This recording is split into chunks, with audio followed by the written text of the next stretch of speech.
नमस्कार साथियों, जय हिंद दोस्तों। कैसे हैं आप सभी? उम्मीद करते हैं आप सब अच्छे होंगे। आप सभी को एक बार फिर से स्वागत है मेरे YouTube चैनल असली रिएक्शन पे। दोस्तों, सबसे पहले मैं आप सभी से माफ़ी चाहता हूं कि आपको कंटेंट 2-4 दिन से नहीं मिल रही होगी। कारण ये है कि हमारे एरिया में इलेक्ट्रिसिटी नहीं थी। और हाँ दोस्तों, आप तो जानते होंगे कि झारखंड में बहुत ज़्यादा तेज़ बारिश और ख़राब मौसम की वजह से बहुत जगह पे तार और पोल गिर चुकी थी, जिसकी वजह से बिजली बाधित हो गई थी। उनमें से हमारे एरिया भी शामिल है जहाँ पे बिजली की ये प्रॉब्लम आई थी। तो मैं आप सभी से फिर से एक बार हाथ जोड़ के माफ़ी मांगता हूँ। तो दोस्तों, अगर आप अभी तक मेरे YouTube चैनल को लाइक शेयर और सब्सक्राइब नहीं किए हैं तो कर ले और बेल आइकन को दबा दिए। दोस्तों, आज हम बात करने वाले हैं MSP के बारे में। MSP दोस्तों, MSP क्या होती है? सबसे पहले इस बात को सोचने से क्लियर आता है कि MSP हो क्या सकता है। MSP मतलब minimum support price. Minimum support price मतलब न्यूनतम मूल्य, कोई वस्तु का न्यूनतम मूल्य। ये जो मूल्य होती है वो सरकार देती है किसानों के हित में। ये जो MSP होती है वो किसानों के लिए लिया गया फैसला होती है दोस्तों। इसमें किसानों को ज़्यादा से ज़्यादा फायदा, ज़्यादा से ज़्यादा लाभ पहुंचाने के लिए ये कदम उठाई जाती है MSP होता है minimum support price. Minimum support price दोस्तों, एक कोई भी फसल जो होती है जो मार्केट में कोई भी न्यूनतम से न्यूनतम रेट में चल जाए, लेकिन सरकार चाहे तो जो MSP फिक्स करती है कोई वस्तु का, जैसे सपोज करो बाजरा मान लो अब मार्केट में 30 रुपये केजी है, लेकिन अगर सरकार उसको न्यूनतम मूल्य 50 रुपये तय किया है तो कहीं ना कहीं वो सरकार उसको 50 रुपये ही मिलेगी। उससे उसका अनाज नुकसान नहीं होगा, न ही उसका अनाज में कोई तरह का रेट गिरेगी। वो चाहे तो सरकार को बेच सकती है। लेकिन हाँ दोस्तों, इसका मतलब ये नहीं होता कि MSP लग जाने से हम सिर्फ और सिर्फ अपनी सारी वस्तुओं को, अपनी सारी फसल को सरकार को ही बेच सके, ऐसी कुछ नहीं होती है।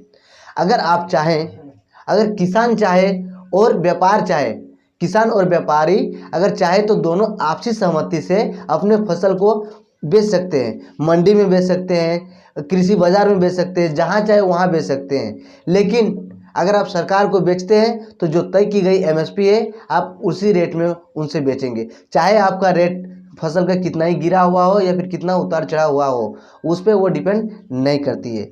चलिए दोस्तों, अब ये जानेंगे कि MSP को तय कौन करता है, ये देखते हैं। 9 जून 2021 को केंद्रीय मंत्रिमंडल, इसमें दोस्तों मैंने तुम्हारे लिए एक बढ़िया खतरनाक जानकारी ऐड की है। देखिए, 9 जून 2021 को केंद्रीय मंत्रिमंडल ने वर्ष 2021-22 के लिए खरीफ फसलों के न्यूनतम समर्थन मूल्य में वृद्धि को मंजूरी दी है। पहली बात तो दोस्तों, MSP ये होता क्या है? Minimum support price. क्या होता है? Minimum support price.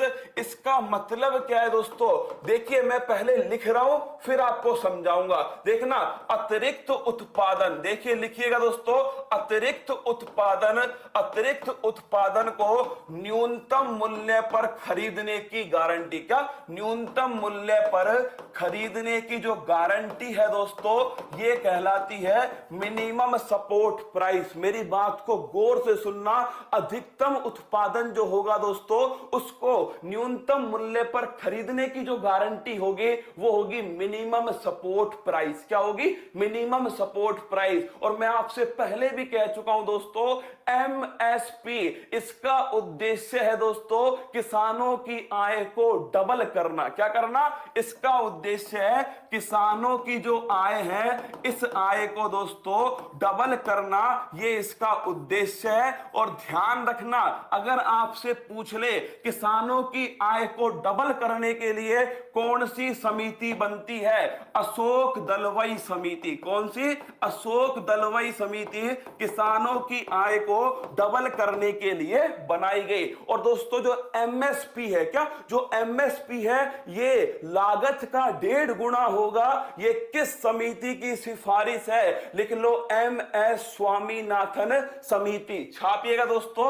अगर आपसे पूछ ले कि जो MSP है ये कितना होगा, लागत का 1.5 गुना होगा दोस्तों, ये किस समिति की सिफारिश है? तो छापिएगा, यह है स्वामीनाथन समिति। किसकी? स्वामीनाथन समिति की सिफारिश थी दोस्तों कि MSP को उत्पादन लागत का 1.5 गुना होना चाहिए। MSP तय करने का सबसे बड़ा फायदा ये होता है कि अगर कोई भी फसल जिस पे MSP फिक्स हुआ है, अगर उस फसल के दाम कितनों भी गिर जाए, तो उस किसान को एक तसल्ली रहती है कि सरकार कम से कम एमएसपी पे तो ले ही लेंगे, मिनिमम सपोर्ट प्राइस पे तो ले ही लेंगे, जिससे किसान और सरकार के बीच एक अच्छा कोऑर्डिनेट बना रहता है, ताकि किसान अपने नुकसान ना करा पाए और अपना नुकसान ना लगाए। इसलिए ये एमएसपी कहीं ना कहीं वो एक मूल्य को कांस्टेंट कर देता है, ताकि किसान को अधिक से अधिक मुनाफा हो सके। अभी कई सारे फसल जो है एमएसपी के दायरे से बाहर है, लेकिन बहुत सारे फसलों की एमएसपी लागत भी होती है और बहुत सारे की नहीं भी होती है। लेकिन एमएसपी क्या होती है आप देखिए, और ज़्यादा जानकारी लेना है तो आप मुझे कमेंट कर सकते हैं, और कमेंट में आप अपना सुझाव दे सकते हैं कि एमएसपी पे और क्या हो सकती है, कैसे एमएसपी को और ज़्यादा सुधारा जा सकता है, और एमएसपी क्यों और कैसे किसानों के लिए ज़्यादा ज़रूरतमंद साबित होती है या फिर हो रही है, और अगर एमएसपी अगर नुकसानदायक है तो क्यों है, आप मुझे कमेंट में बताइए। तब तक मिलते हैं आपको नेक्स्ट वीडियो में।